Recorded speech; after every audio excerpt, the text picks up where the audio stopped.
Hala, bukas na palang pasahan nito. So ano na balita ng revision ng thesis natin, Samantha, ha? Babe, ano ba? So ano na balita sa revision ng thesis natin, Samantha, ha? Hala, di ko pa nagagawa yung thesis namin.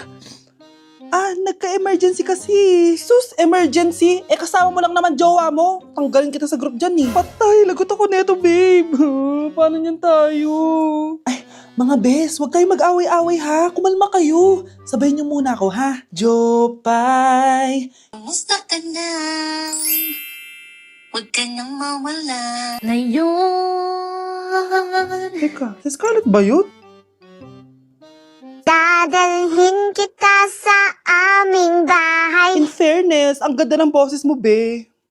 Di tayo aalis tayo. Sa tunay na mundo.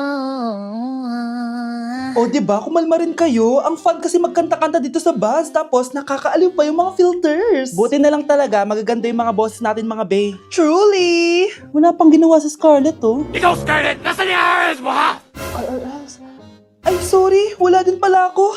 Wait lang, gagawin ko na, ha? Sorry na. Pwede ba?